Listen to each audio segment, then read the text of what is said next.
गुरुदेव भगवान, मैं शरीर के माता पिता की आज्ञा अनुसार गृहस्थ जीवन में पैर रखने जा रही हूँ।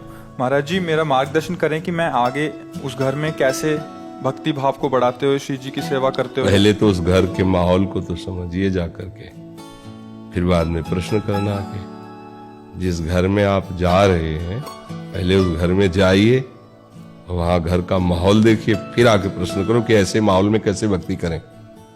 कैसा माहौल है, भक्तिमय माहौल है या भक्ति विरोधी माहौल है? भक्ति मार्ग का ही माहौल है। हाँ, तो उसमें फिर क्या, भगवान की बड़ी कृपा है।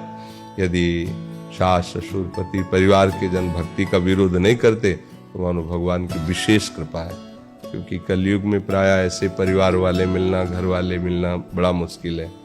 अब भक्ति का स्वरूप सिंहासन में रखे हुए केवल ठाकुर जी को ही ना समझे, अपने सास ससुर में भी भगवान का ही भाव रखे, पति में भगवान का भाव रखे। परिवार को सुख देने से हमारी भगवत भक्ति पुष्ट होती है। अब आप नई अवस्था है, सुबह से पूजा में बैठ गए, वयोवृद्ध परिवार के जन, उनको चाय चाहिए, नाश्ता चाहिए, सेवा चाहिए, तो ऐसी भक्ति प्रवृत्ति मार्ग में नहीं करनी चाहिए। प्रवृत्ति मार्ग में है कि सबको पहले, अगर जल्दी जल्दी सुबह जल्दी काम, तो ठाकुर जी को शयन करने दो, पहले उनकी सबकी सेवा करो। फुर्सत मिली, अब ठाकुर जी को उठाया, भोग लगाया, जो भी आरती पूजा पाठ भजन किया, पहले प्रगट ठाकुर जी की सेवा है। सास ससुर पति, अब पति को नौकरी में जाना है या हल जोतने जाना है, जो भी व्यापार में जाना है, तो हमें पहले उसकी व्यवस्था करनी है और भगवत अर्पित करके उसको प्रसाद पवाना, फिर जाना। अब हमें ये नहीं कि सुबह से नहा धो करके बैठ गई और घर वाले सब देख रहे हैं कि अब बहू सेवा कब करेगी, कब करेगी, बहू डांट रहे कि हमारा तो भजन का समय। ये निवृत्ति मार्ग के पथिकों का संयम होता है। गृहस्थी मार्ग में सबको भगवान समझकर उनकी सेवा करने के बाद जो हमारा समय बचता है उसे हम एकांत में भजन में लगाते हैं। टीवी देखने में, इधर उधर की बातों में नहीं लगाते, वो भजन।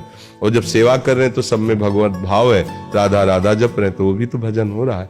सास ससुर का अपमान जो करते हैं, पति की अवहेलना करते हैं, वो कंठी बांधे तिलक बांधे, उससे कुछ फर्क नहीं पड़ने वाला। सब में भगवान है, उनकी भावना से। अपने माता पिता का जैसा प्यार तुम्हें मिला है, ऐसा प्यार तुम अपने ससुर को दो, अपने सास को दो। वही वात्सल्य समुद्र भगवान सबके अंदर है।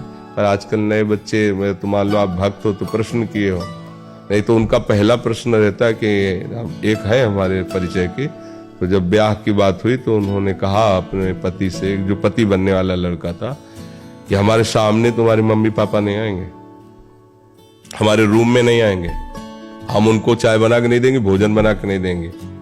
ये शर्त हो तो हमसे ब्याह करो, मैं मत करो। वो आके यहाँ रोए तो उनका मत करो भाई। तो बोले क्या करे, पहले ही उसकी शर्त आ गई है कि ऐसा। वो पूरे हिले परिवार थे, पूरे वो सब 16 चांदी पहराए आए थे, तब उसका वहां से फरमान आया कि हमारा ऐसा ऐसा। अब बोलो वो भी तो बच्ची है, कमरे में नहीं आएंगे हमारे, और कुछ दिन बाद कह देगी पूरे घर में इनकी सूरत नहीं दिखाई देनी चाहिए जब ब्याह हो जाएगा। क्योंकि आजकल बच्चे कौन सेवा करना चाहते हैं। तो ये तो बड़े भाग्य कि आप जैसी उनको बहू मिली है और आप बहुत आदर पूर्वक सबकी सेवा करें, तभी गुरु की और इष्ट की प्रसन्नता होगी। ऐसे भाव से। और नाम जप चलते ना, नाम जप करने में कोई जरूरी थोड़ी कि माला लेके फिर बैठ के अपना रसोई बना रहे, पद गान कर रहे, नाम गुनगुना रहे, पोछा लगा रहे, सेवा कर रहे, नाम जप कर। वयोवृद्ध है वो कपड़े धो, अरे रुक जाइए, आप जाइए, हम तो सब में प्रभु की भावना करें। वो कपड़ा धोना तुम्हारा बहुत बड़ा भजन हो जाएगा। पर ऐसे भाव बहुत कम होते हैं, बहुत कम होते हैं। बूढ़े हो जाते हैं माता पिता तो उनको रोटी तभी मिलेगी जब लड़कवा खिलाएंगे दरवाजे में बैठे। अगर वो नहीं खिलाएंगे तो उनको चाय नहीं मिलेगा, भोजन नहीं मिलेगा। ऐसा मिले हैं वृद्ध लोग, बताया है कि वो तो हलवा और दूध पी करके जा रहे हैं और हम देख रहे हैं हमारे सामने चाय भी नहीं आ रही, और उन्हीं का सब कमाया हुआ है। और बोले तो निकलते निकलते उनको डांट दे, चुप, तुम्हें क्या, हम जा रहे हैं, आप ही समय काम है, यहीं तो बैठे रहना, तुम्हें डांट। एक वृद्ध ने बताया कि चाय हमारे सामने बन करके आ गई, अब हमें वो शौच स्नान जाना है, पर उनके पति पीते तो उसी समय आ गए कि पीना है पियो, नहीं तो ठंडी है तो फेंक दो। उनके पति भोजन पाक जाए, वही भोजन रख दिया, 11 बजे उनका भोजन पाने का समय, वयोवृद्ध। अब वो 8 बजे पाके जा रहे ड्यूटी में, अब वो 11 बजे, उनके दांत नहीं है, 11 बजे तक उस रोटी की हालत क्या हुई, दोबारा पूछने नहीं आएंगे, वो रख गए। और सारी प्रॉपर्टी उन्होंने उनके नाम कर दिया जो रख गए। अब उनके पास कुछ है नहीं, अब वो जो दे सो खाओ। तो नमकीन रखते थे, उसी चबा के पानी पी लेते, क्योंकि रोटी खाने लायक नहीं, दांत ही नहीं। ऐसे हो रहे थे वैसे, फिर रो रो के बताए थे कि ऐसा ऐसा ऐसा। ऐसे भगवान थोड़ी मिलते हैं।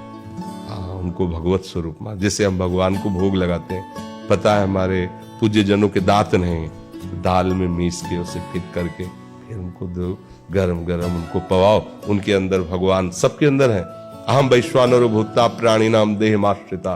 भगवान कहते हैं सबके अंदर मैं वैश्वानर अग्नि रूप से भोजन पचाता हूं।